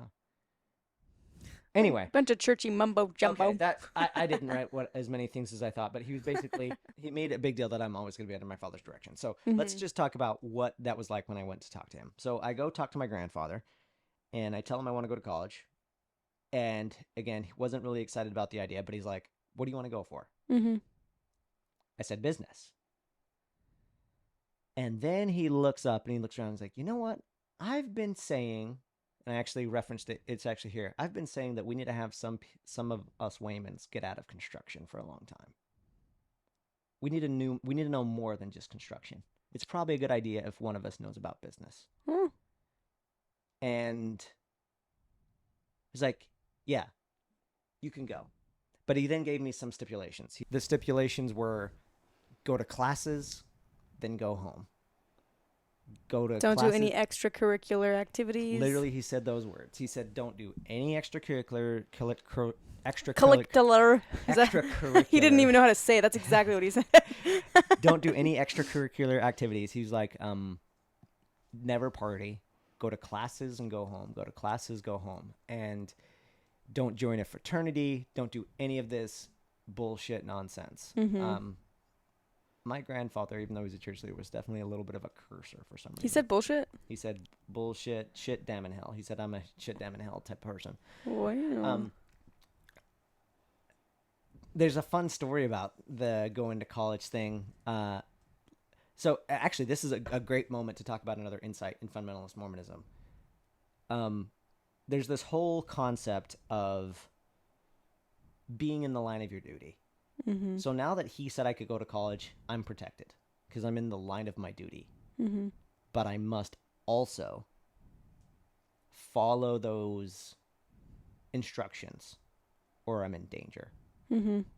If you're not in the line of your duty, you're not protected. If you're not doing what your file leader, that's what your dad's called and what somebody above you is called, your file leader. If you're not doing what your file leader tells you, you're out of bounds. So you can be at risk for destruction, basically. The devil has claim on you. So that also, sorry, this is just a little tiny tangent. That also could mean that you guys would probably see someone who's going through a lot of hardship and say, oh, they're not in line with their... 100%. Anytime a hardship so there's a lot of guilt then with having hardship. Yeah, totally. So I got to go to college, but the one thing that, and this is like the beginning of really where all this blows open. But I remember being in college, and one of my professors was teaching business, this business class called Early Ventures or something like that. It was a class that was about early entrepreneurship, and one of the principles that my professor lived by, shout out to Professor Rob Webker, you're a stud, bro. But my professor Rob, he wasn't a fan of regimented classes when it came to entrepreneurship because he was like, entrepreneurship is discovered. It's discussion. It's conversation. And so he would like to try to spark a few conversations in class and then get the room talking.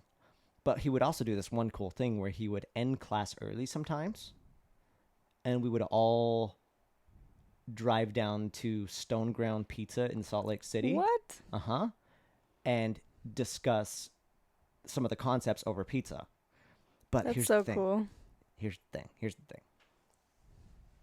When he started doing this, I wanted to go so bad, but I worried if I could. Yeah. Why do you think? Because that's extracurricular. Exactly. I was like, here I am. At this point, I'm like, for this particular class, I think I was like 23. And I was like having this self-censored dialogue with myself, like, can I go down to have some pizza? Or am I on the devil's ground? Am I out of the line of my duty? Am I out of bounds if I do this? Because my grandfather told me that I better go to classes, go home. Class is officially over.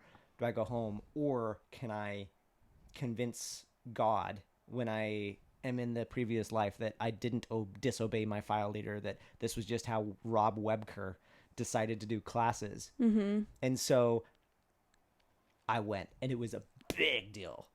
I would go to after class eating pizza at Stone Ground Pizza in Salt Lake City. Did it feel pretty liberating? Totally. But also like butterfly, like nervousness. Yeah. Because I'm there talking with people and that sort of thing. But okay, let's have the story now of college, because this is where the crack happens. Mm-hmm. Well, I feel like the second you started being able to be talking to the outsiders and stuff, you may not have noticed that the crack was already beginning. Do you think? Because you're finally being exposed to so much more than you've ever been exposed to. I think partly yes, but then partly the crack happens my first semester, the first week of class. Oh. So I didn't have a lot of time. Yeah. Okay, yeah. To interact with other people. So let's talk about that. So I didn't know it was the first week. Yeah. Holy crap, that's fast. First week. Okay, yeah, let's talk about Okay. when the moment happened. Okay, because people are like, okay, like I'm born in this. How does this kid get out? How do I get out of like fundamentalist Mormonism? How did that lead? So and you were devout, like just like we were talking about, like even when you had your job at 19 and you were alone, you were still like, this is the true church. Yeah, I just wanted to know that I could claim that I'm being a good person because I'm a good person, not because my parents were going to get me in trouble if I did something wrong. And it was a core belief. Yeah, so it gave me the freedom. If I was like, I could go to a club right now, I could go get a girl pregnant, but I'm choosing not to because I'm choosing it. I could go do something wrong, because literally there were things I never did because I was afraid of getting in trouble. Yep. The only reason I didn't go to Wendy's every day is because I would get in trouble if I did, you know? Yeah. The only reason I didn't go riding my bike outside of the property, out of our little compound, was because I'd get in trouble. And I started to question myself, like, am I a good person? Am I choosing the things I'm choosing because I actually would choose these things as good for me? Or is it because there's repercussions from my parents? Yeah. Yeah. And so I really wanted, I needed that. I needed to know, I'm choosing this for me. So I'm going to college to learn, to gain more knowledge. And I'm going for business. That's what they agreed to. But part of college is I had to take these generals. So like these general classes. Woo! Almost knocked something over. But we're good. Prerequisites, right? Yeah, part of the to get your general education is I had to take, and I can't remember if this was a required class or I had a few options and I needed to fill a time slot. But long story short, one of my classes is a philosophy class. Mm-hmm. The Fateful philosophy class. I would not be sitting here in New York City right now at 35 years old if I did not take this class. Wow. So what is this class? First of all, another shout out to my professor, Jane Drexler. You changed my life. So my professor, Jane Drexler, she had themed the entire semester on the movie The Matrix. Mm-hmm. I had never heard of it. I didn't even know what The Matrix was. But it was actually a required part of class. Like one of my requirements for the first week of class was to watch that movie as well. But the key point is we were learning about Plato, ancient philosopher, because this was just Philosophy 101, so we're learning about early philosophers and stuff like that.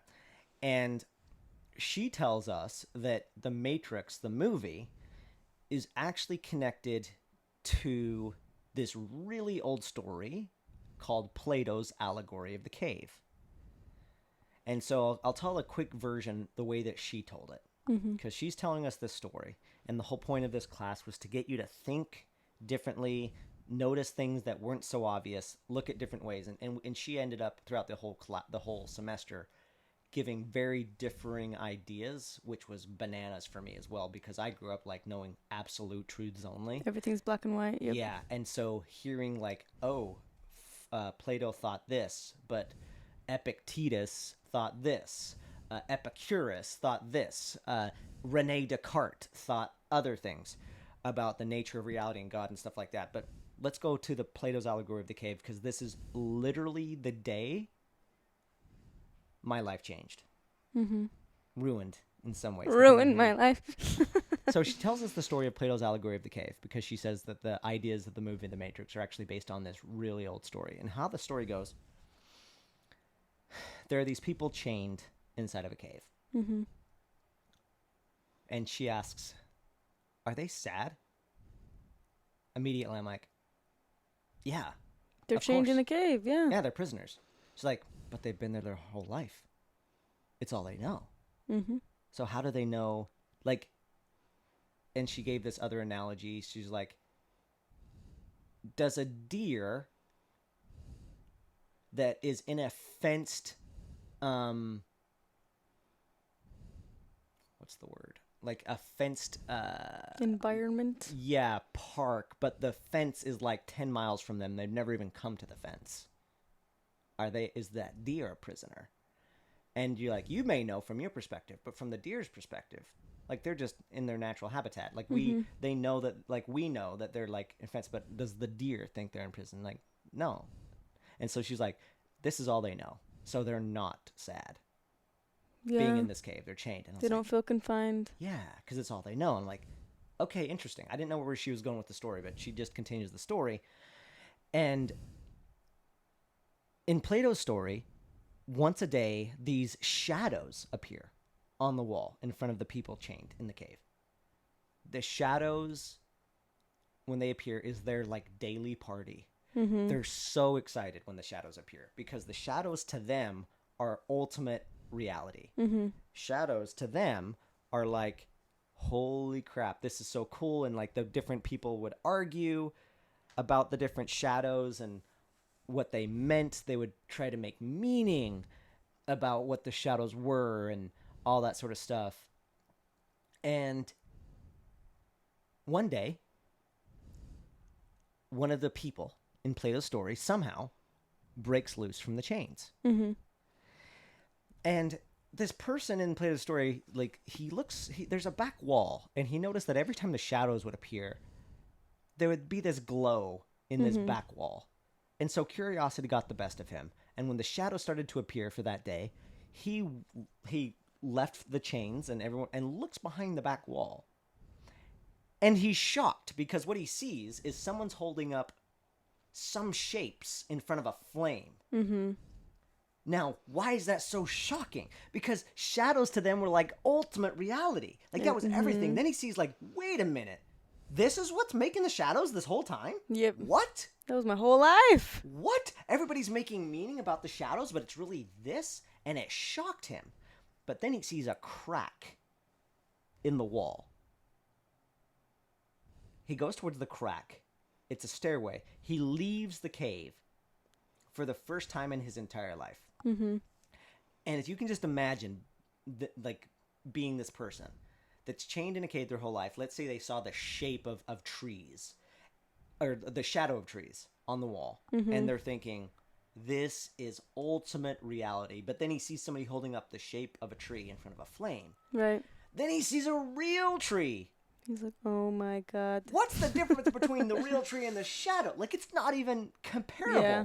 Like, his mind was blown. And my professor really made a big deal about this too. And she was like, yeah, like, it shook his entire core, because his entire reality is now changed. Yeah. He can't ever go back to the cave and see it the same. Yeah. Everything that he thought he knew it's way, way different. It's not just bigger and better at the time. It's like so different. You can't, yeah. So after he was terrified, then the person's like, okay, this is kind of awesome. There's so much more to life than I thought. And so he experiences life. He doesn't just look at trees. He looks at flowers for the first time, smells flowers, like explores, and is like, whoa, I almost missed out on all of this. This is amazing. And he got this gratitude, and somewhere along the way, in reflecting about where his life could have been, like that he was almost in the cave his whole life, he's like, wait a minute, I still have, like, he was so caught up in this new life, he's like, I still have friends and family down there. Yeah. They need to know about this. Yep. So he rushes back to the cave to tell his friends and family.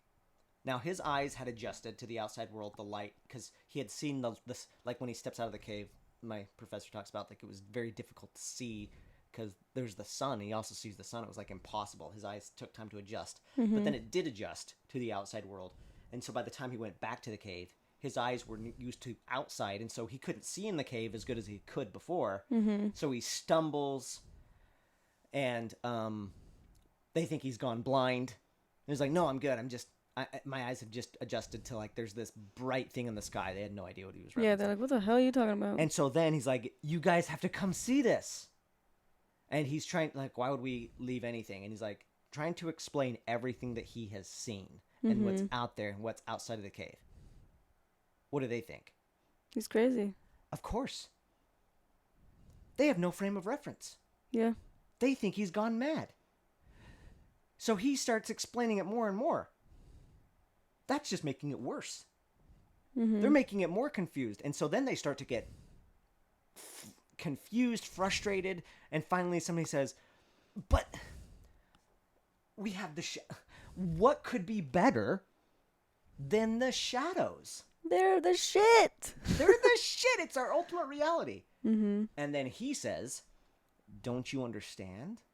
What I'm trying to say, these shadows, literally, they're nothing compared to what's real. Mm-hmm. What's actually real. But then that starts to trigger, right? Anyone in the world would be triggered if everything you believe in, someone's telling you there's something so much better than that. And it's, so much better, in fact, that these shadows aren't even real compared to a real tree. And they're like, hey, now. So this is my whole life. Yes. And so they're like, wait a minute.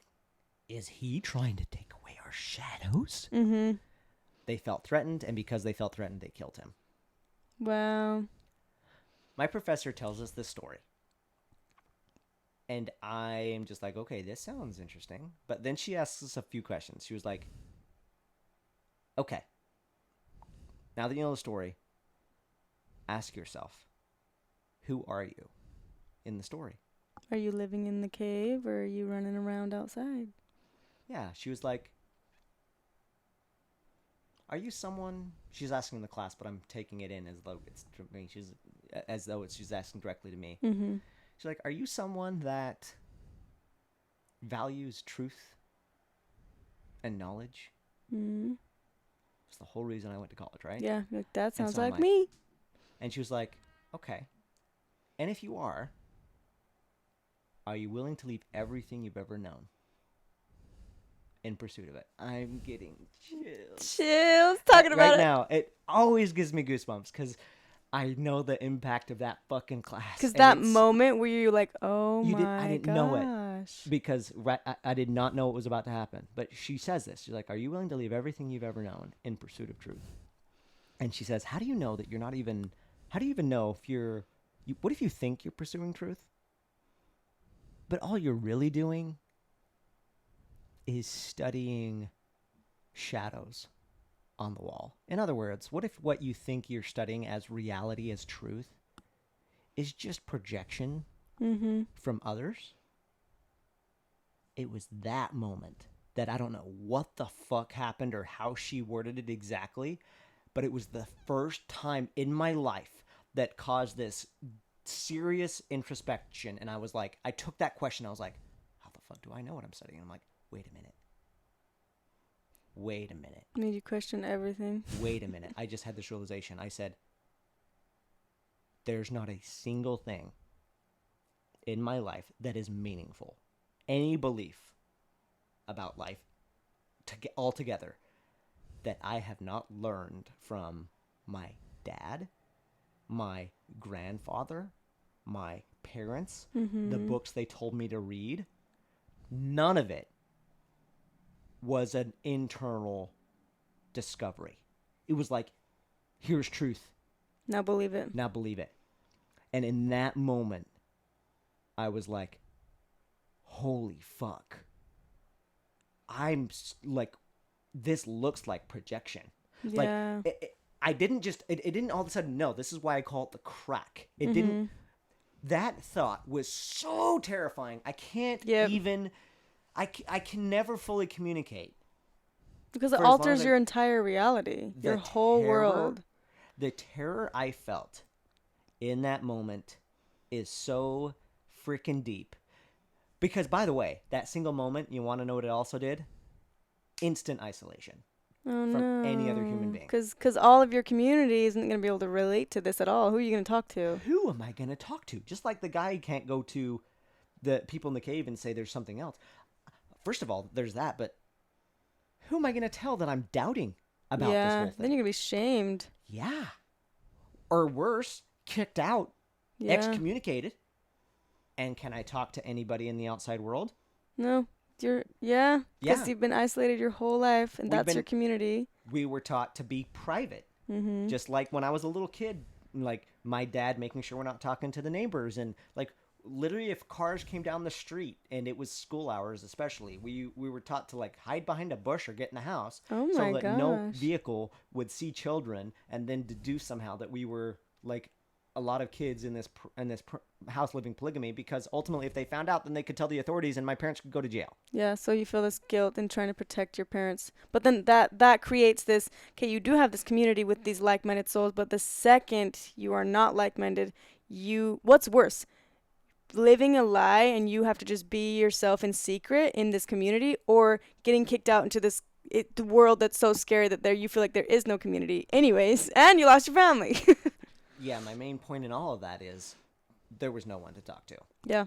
There's no one Calvin. I'd been taught my entire life to be quiet, so I didn't tell any. I think I might have maybe like hinted at like a couple of friends my entire 4.5 years in college that I was a fundamentalist Mormon, but no one else knew. Wow. And that's the beginning of this whole real journey, is that class, because it terrified me so much. It didn't make me say, oh, what if I'm in a cult? That comes way later. But what it did, this is what it really did. After I was terrified, it started this whole internal journey, this whole study sequence of like, what is reality? What is true? Is my religion true? And I can tell you this, secretly, I wanted it to be.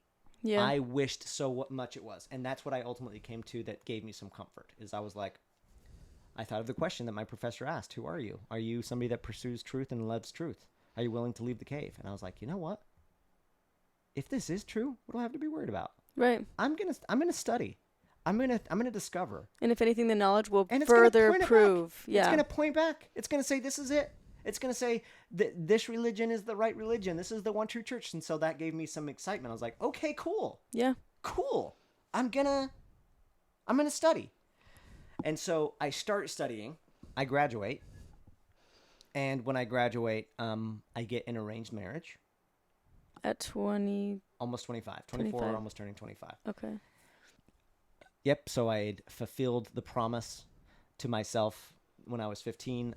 The person that I was arranged with, it was set up. Like your first kiss was on your wedding day with her? How long was your engagement? 2 weeks. Oh my gosh, that's even quick for like order people. Yep. Yeah, it's quick because. Why waste time? You already know, so let's get it going. We were taught that it gives devil the time to mess it up. So yeah. Plus, because you're gonna accidentally kiss before your wedding day.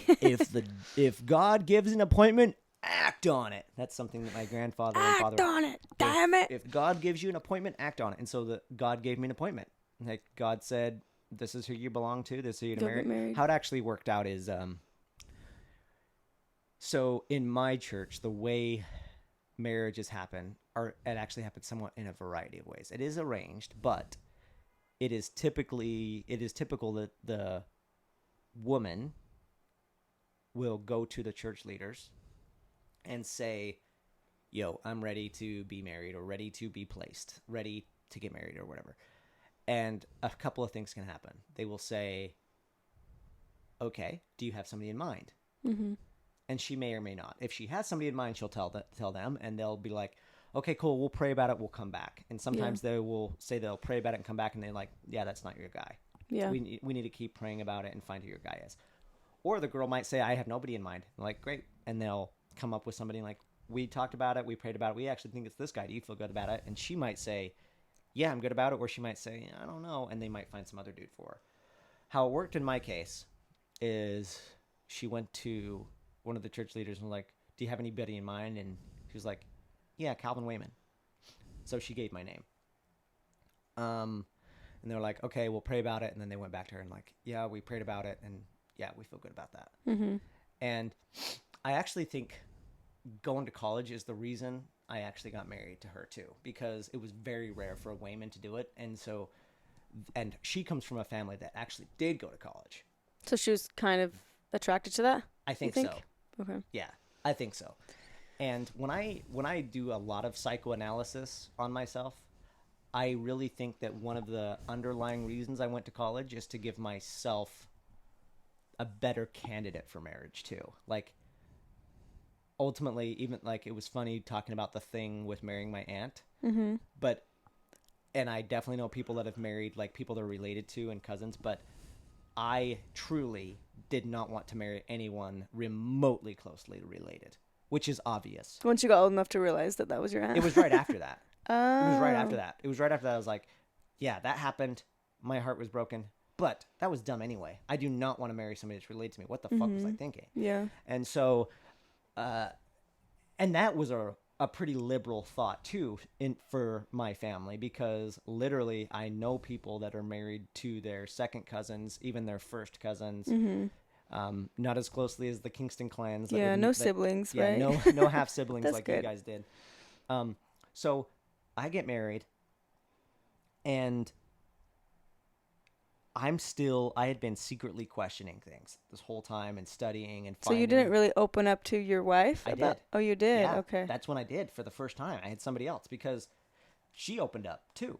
Really? And she was way more liberal. When we got married, she was like way more free thinker. Yeah, way more free thinking and way more liberal, because the way I was raised was, even though I was like questioning, I was still like absolute truth, absolute truth, absolute truth. There's only one way. One of the most rebellious things that we did right after marriage is celebrate Christmas. She grew up celebrating Christmas. I did not, because Christmas was a evil Gentile-ish holiday. Mm-hmm. And she asked if we could get a Christmas tree, and I was like, why would we do that? But she convinced me to, and we did it, and I was like, holy crap, Christmas is awesome. Yeah. Christmas is so cool. Like, why did I grew up my whole life? Is that dead? Oh, okay. That's good. How did I go my whole life without Christmas? Experiencing that, yeah. But I now had a safe place where I could talk about some of the, it wasn't just doubts. It was like, we both wanted to know how things were. And we questioned what was absolute truth, because the way her dad raised her, way different than the way my dad raised me. Mm-hmm. I grew up in Salt Lake. It was so like black and white. Her dad was a professor of sorts. Like, he actually taught at a almost like a church college. And so he had been way more liberal in his thinking, and that made me realize, oh, the world is a little bit, there's more gray than I had been taught. It's not just black and white. And then in 2017, I still had this pull for freedom, and I quit my day job cold turkey. I was like, I don't want to work for somebody else anymore. And this is where it goes from a crack to blowing the doors wide open. Mm-hmm. Because when I quit my job, I ended up moving to Southern California. And this was a big deal to move. I was so freaking horrified, because I'm leaving the bubble. Right. Like, I was doubting in my head, but when you go from living in this place your whole life, and we were also taught that Salt Lake City and this southern Utah, northern Arizona area is where Zion is. There's no protection outside of this. Yeah, there's safety there, but where the hell are you going now? Yep. And I started to have some of these liberal ideas too in my religion, where I was like, I don't know if I believe my grandfather that I'm under my father's direction. I think I'm under the church's direction. And so I was so horrified about possibly moving to Southern California, because I wanted to do door to door. I wanted to be an entrepreneur. I wanted to go sell solar. Were they at all like anti any of that?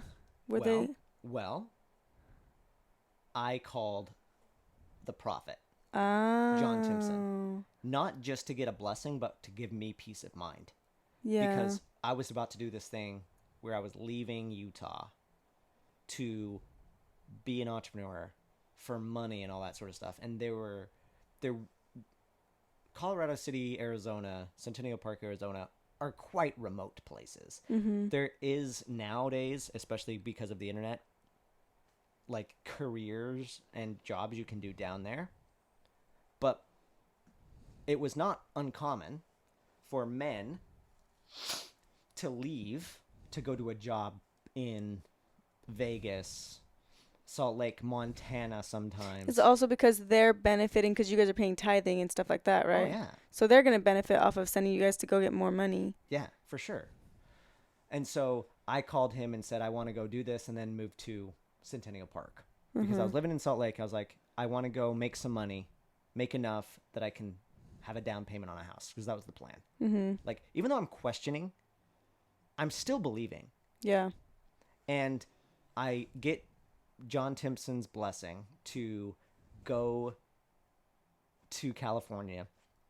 And that's where I'm now out of the bubble for the first time.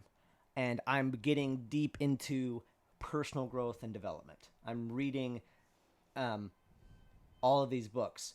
Oh, here's a big thing that I've been shouting out professors. There's another professor that deserves a shout out. I actually think he's LDS, an LDS professor, but still, incredible. Like, this was life changing. My last semester, right before I graduate, Ralph Little, shout out Professor Ralph Little. How do you know all your professors' names? I don't They remember changed any my of mine. life. Especially the three I've mentioned, Rob Webker and Rob Webker. Another shout out to him is there was one time near the end of my time at Stone Ground Pizza where he helped me realize I thought I was so money motivated, and he helped me realize that there's way more things that are important to me before money. It was like 7th down the list that he helped uncover. Wow. I was like, no, you think it's money, but it's actually more than that. And it added nuance to realize, no, you crave freedom. You crave doing impact. You actually crave like just doing something that's your own creative thing. I was like, oh yeah, totally.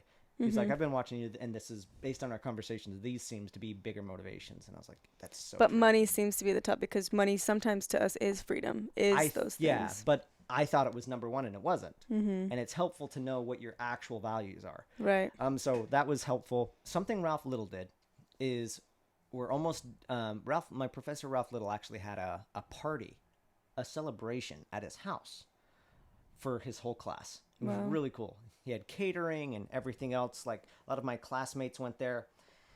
And I was like, what's something I can do to keep on learning outside of college?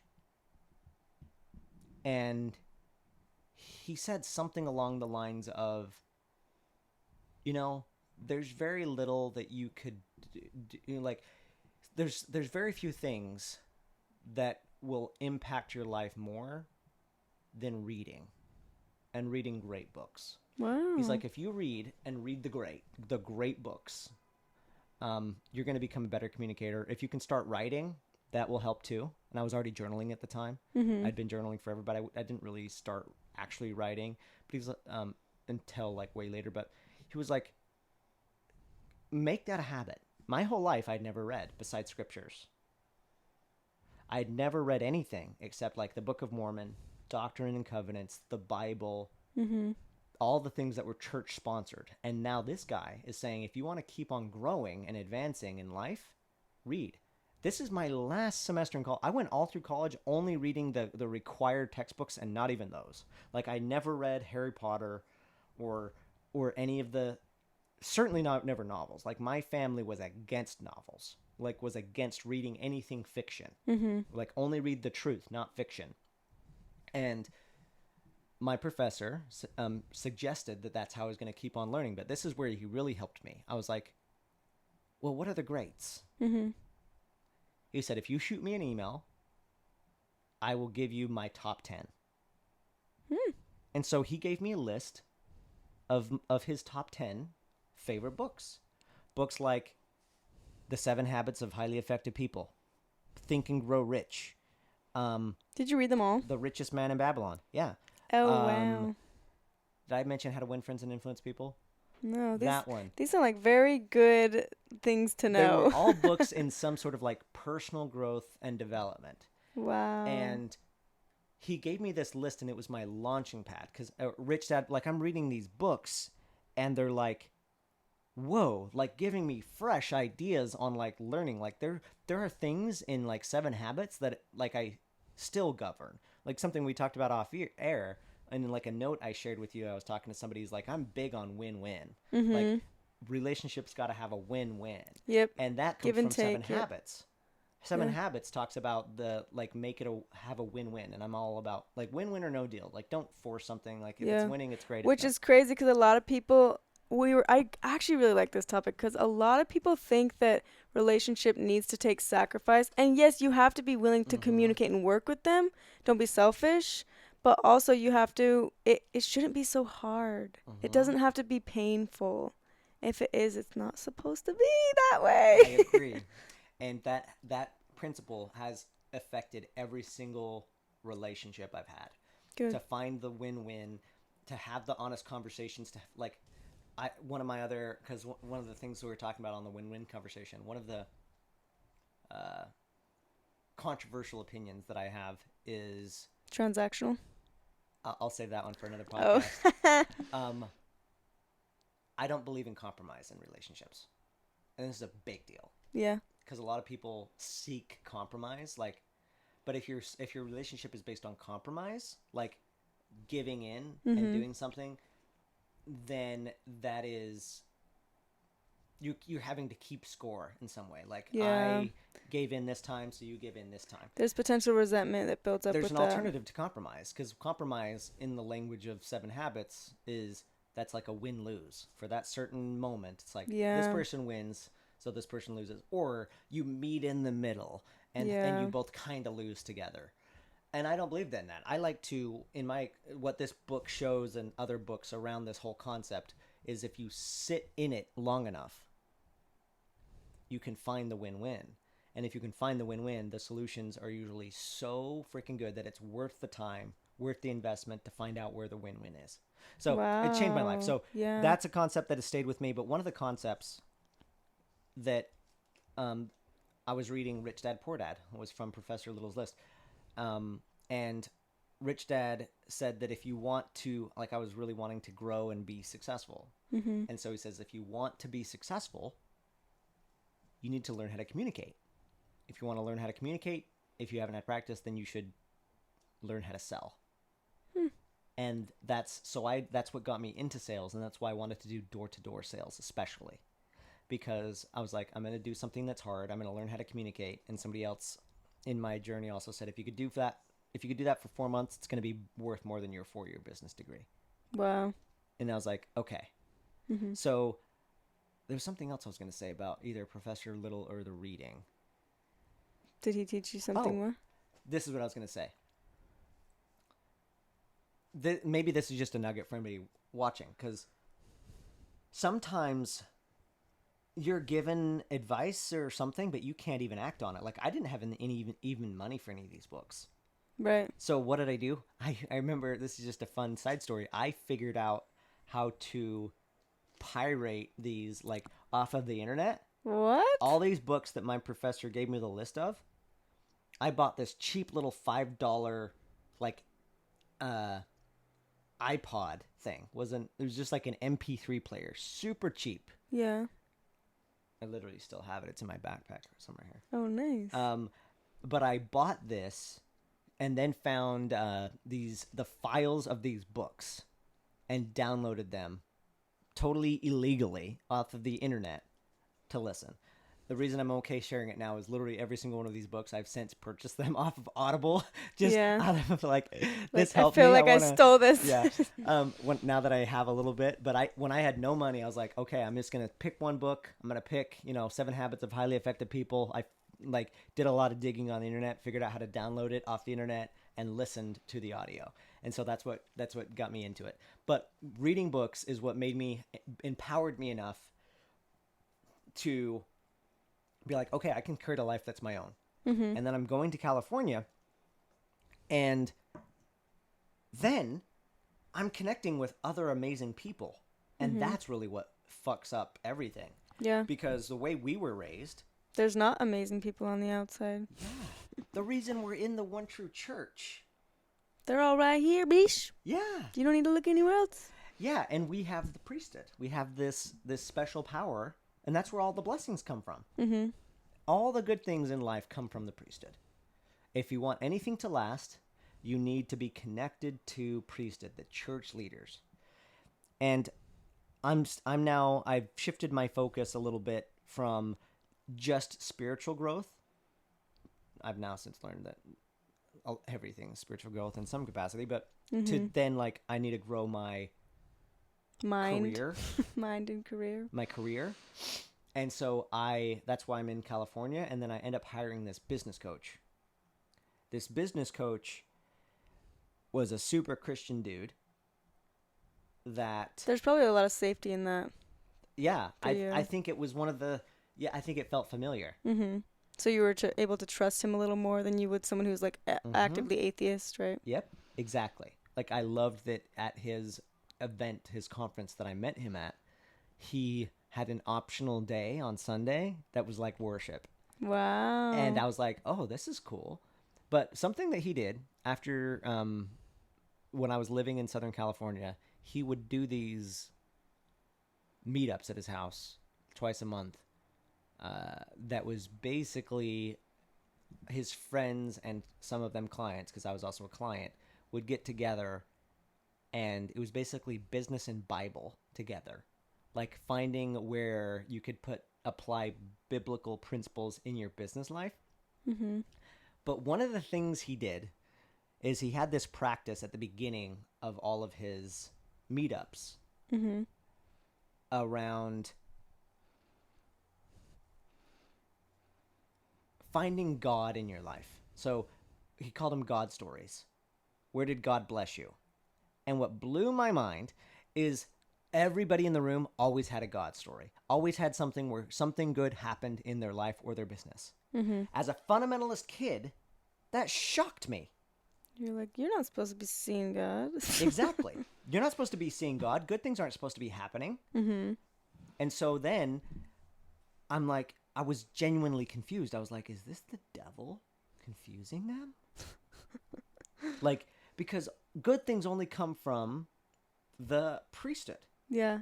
And so I'm now in full-blown question mode because of this. And okay, I'm actually going to end this right here.